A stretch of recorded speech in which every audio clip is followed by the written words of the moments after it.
Hello investors, and welcome to my YouTube channel where I study the best investors and businesses from around the world. In this video, however, we'll be looking at an interesting advancement in the entire financial system. So what's the future of finance? Is decentralized finance better than current financial system? What problems does it solve, and does it have a chance to improve or completely replace traditional finance? You'll find answers to these questions in this video, so stick around. The financial system that we know today went through decades of technological advances. The earliest attempts to make finance more efficient started as early as the 1920s with the introduction of accounting machines and punch cards. This was followed by the rise of mainframe computers that significantly sped up the banking system in the 1950s and beyond. The next revolution was the invention of ATMs and credit cards.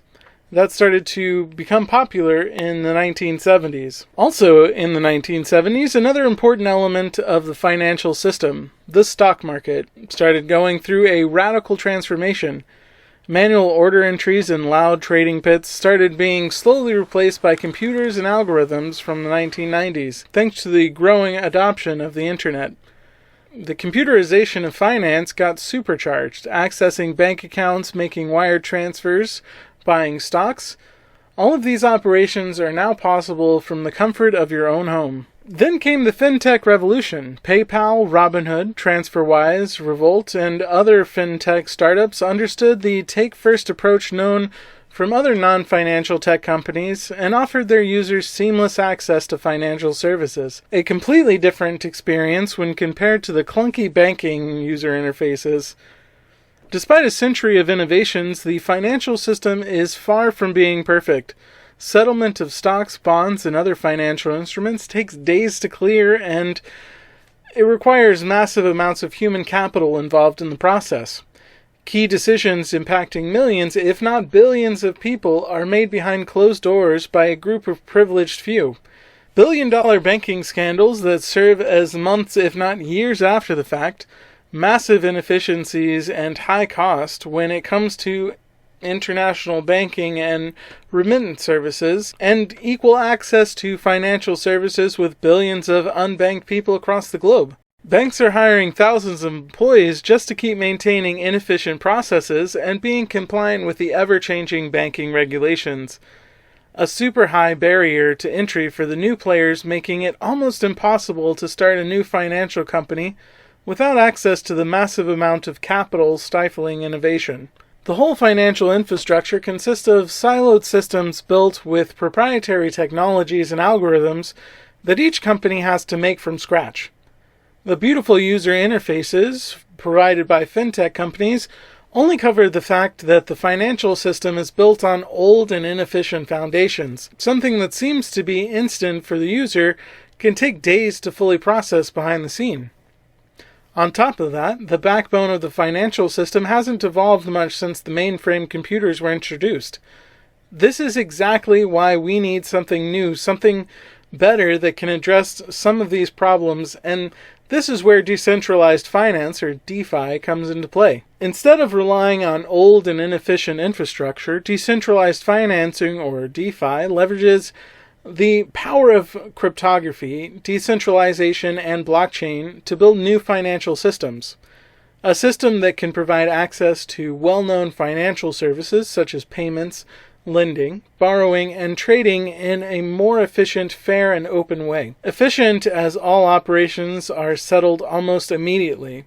It doesn't matter that counterparties may be in completely different geographic locations with inconsistent laws and regulations. On top of this, most DeFi protocols can operate with no or minimal human involvement. Fair as all services are completely permissionless and censorship resistant. Permissionless as everyone with a browser and the internet connection can access them. There is no document verification, no need to provide income statements. Nationality or race doesn't matter. Everyone is treated the exact same way. Censorship resistant as no other parties can deny us access to these services. Even multiple bad actors cannot change the rules of a sufficiently decentralized system. It is open, as everyone can build a new DeFi application and contribute to the ecosystem. In contrast to traditional finance, New applications can leverage the existing protocols and build on top of existing solutions. On top of that, everything is transparent and visible on the blockchain. Trading volume, number of outstanding loans, total debt, all of these can be reliably checked on the blockchain even better. These numbers cannot be tampered with. All of this is possible thanks to the invention of Bitcoin and Ethereum and their underlying technologies. In particular, Ethereum as a smart contract platform allows for creating an arbitrary financial applications. Because of these characteristics, Ethereum became the go-to blockchain for the vast majority of DeFi activities. Decentralized Finance, or DeFi, has recently been experiencing tremendous growth. Some of the key metrics are, number one, the total value locked in DeFi. This represents the value of all tokens locked in various DeFi protocols, such as lending platforms, decentralized exchanges, or derivatives protocols. This number has grown from less than 1 billion in April 2020 to over 32 billion in February 2021. Number two, the trading volume across decentralized exchanges.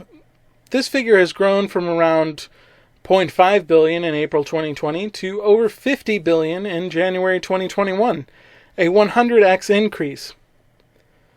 Total value settled on Ethereum has reached over 1 trillion in 2020. This is more than PayPal, and all of this is not only limited to cryptocurrencies that, as we know, can be quite volatile in nature. Stablecoins that track the value of fiat currencies, such as the US dollar, also experience tremendous growth in the DeFi ecosystem. The market cap of USDC, a popular stablecoin in DeFi, went from less than 1 billion in April 2020 to over 6 billion in 2021. Another one, D, went from less than 100 million in April 2020 to almost 2 billion in 2021. Now, to understand the value proposition of decentralized finance even better, let's go through a few common problems in traditional finance and see how they can be addressed in detail. Let's start with the recent situation in the stock market, the famous GameStop episode. After discovering that GameStop stock, or GME, was overly shorted by some of the hedge fund users of popular Reddit group Wall Street Bets, they started buying GME as they believed this could initiate a short squeeze that would result in hedge funds having to buy back the shortest stock, driving the price higher. At some point, Robinhood and a few other stockbrokers came up with a controversial decision to disable the possibility of selling GME and a few other stocks. A situation like this just wouldn't be possible on decentralized exchange like Uniswap. There's no one who can disable or alter the trading capabilities of the platform. There's no single authority making decisions on behalf of the users.